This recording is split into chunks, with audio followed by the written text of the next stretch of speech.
All right.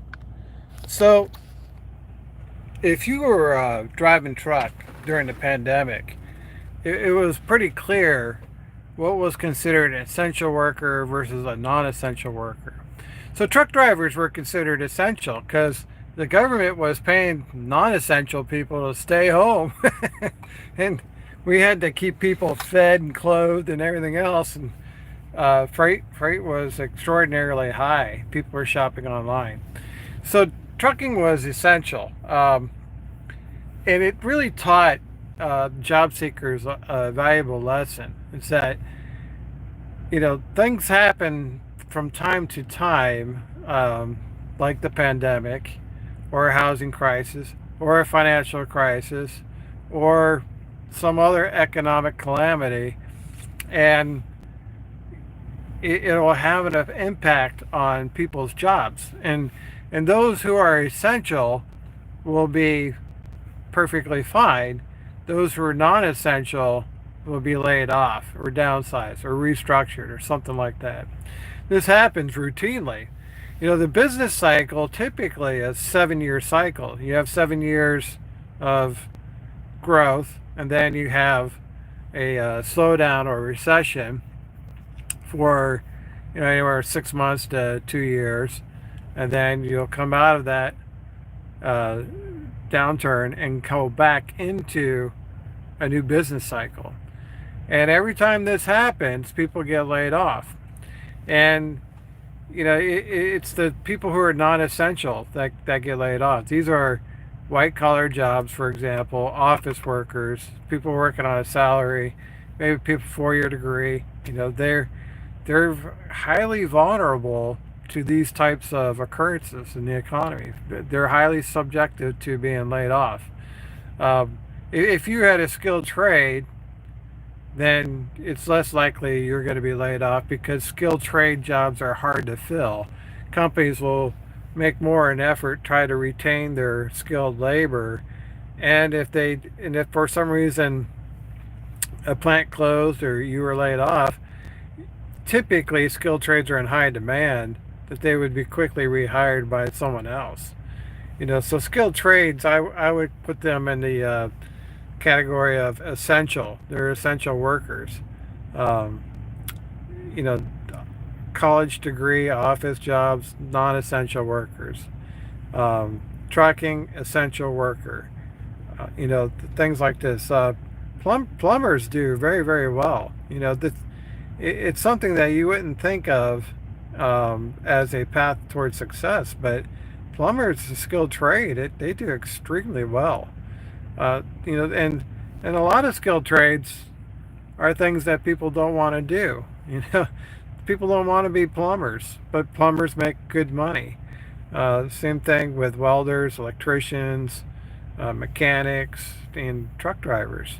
All these jobs are not easy. I mean, make good money, but you definitely have to work for it. No one's going to hand it to you.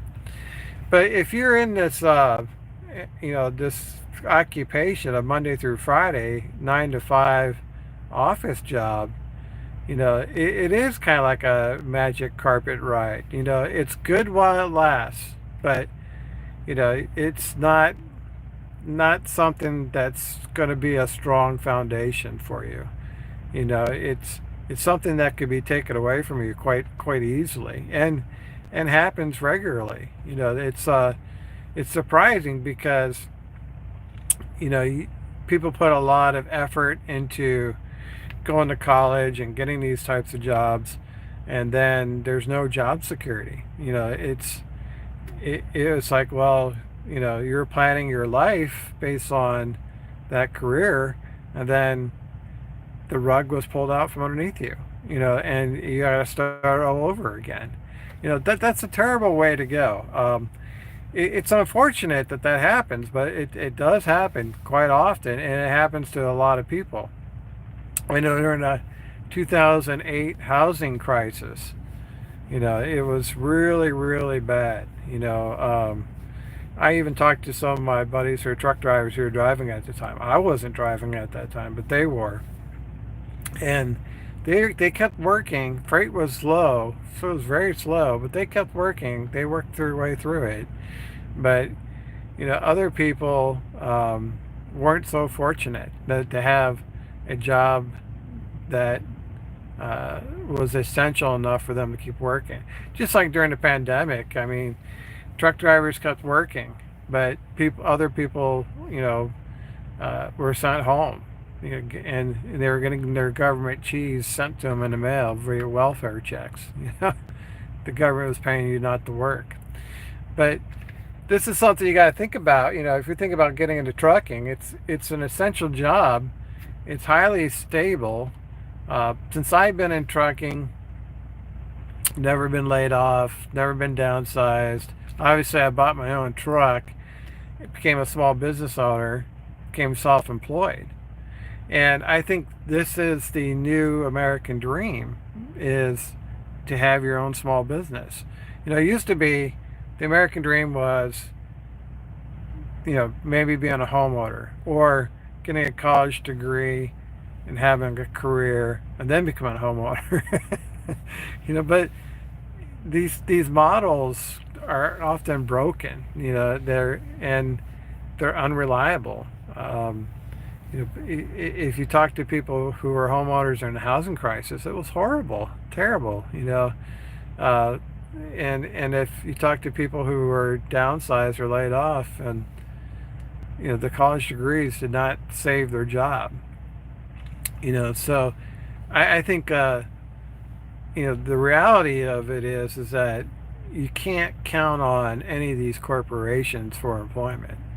And if you really want to have a stable job, you need to think about having a small business and being self-employed.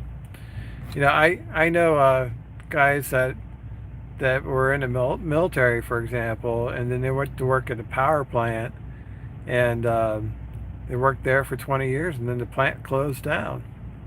It happens. It happens a lot. It happens to everybody.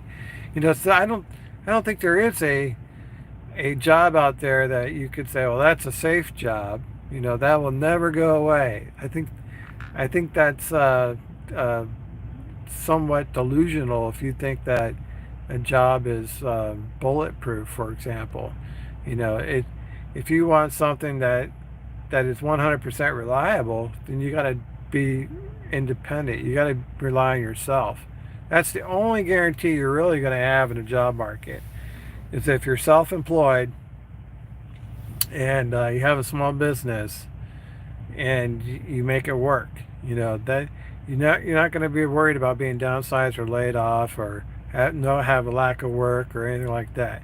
Because you're in control of your own destiny.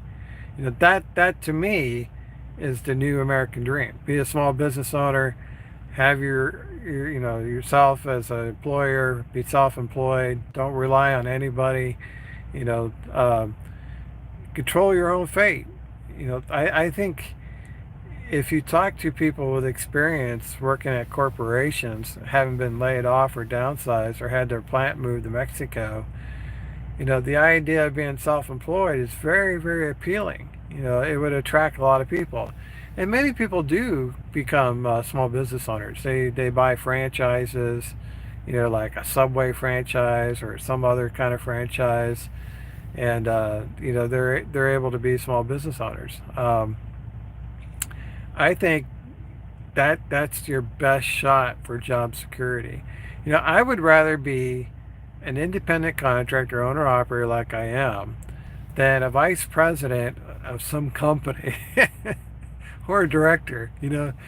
That job, that title, not guaranteed. It's not, there's going to be a lot of competition for that, and you're going to have to perform flawlessly. I mean, the knives will be out for you on a continuous basis. Someone's always going to be attacking you in your job, so I wouldn't want that job. I'd rather be self-employed, owner operator, and run my own small business than be in a corporate hierarchy that the rug could be pulled out from underneath you, and you got so much riding on that job. I mean, you got your your house, your dependents, the car payments, and everything is based on one source of income.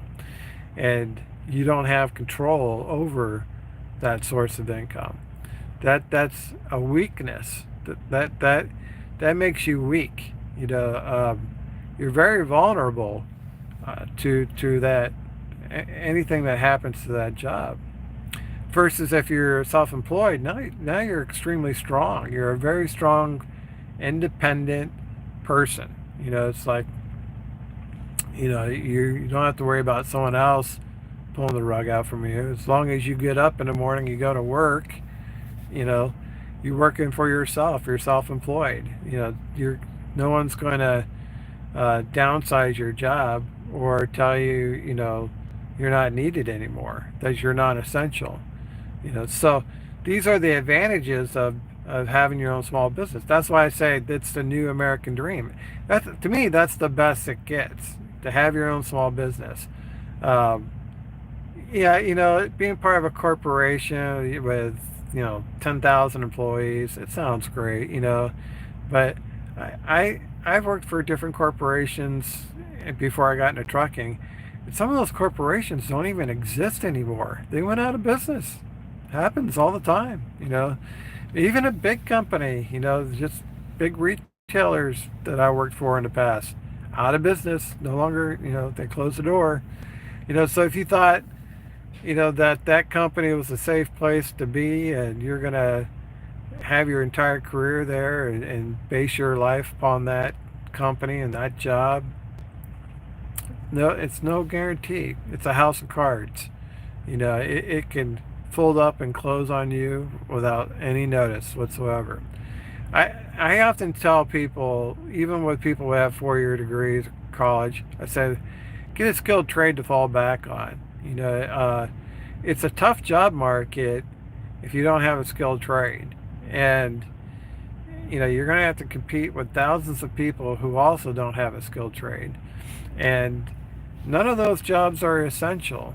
If you're working in the office, those jobs even nowadays can be replaced by AI. So those jobs are not secure jobs.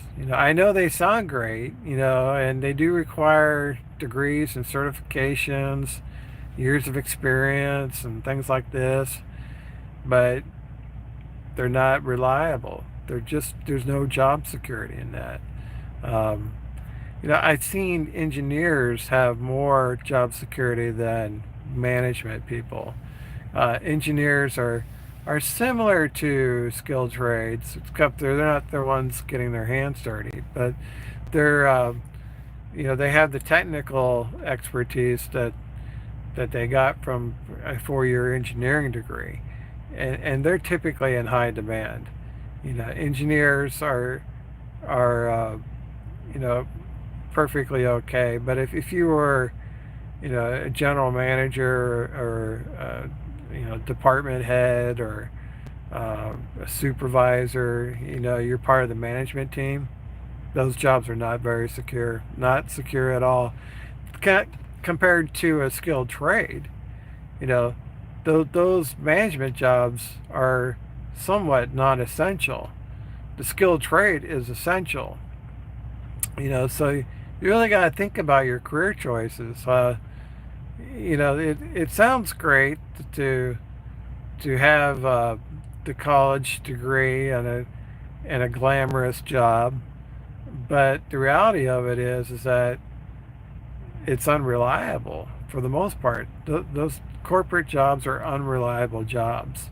There's a lot of office politics, a lot of drama. It's like, you got to work with all these other people who are drama queens and, office queens and everything else, and it's, you can't make everybody happy. So eventually, there's conflict in the workplace. I would much rather have my own truck. I'm hauling loads. I'm a small business owner. I make over $100,000 a year, but I've been doing it for a while, and I take time off when I want to, and I'm self-employed. To me, that's the American dream. Living the dream.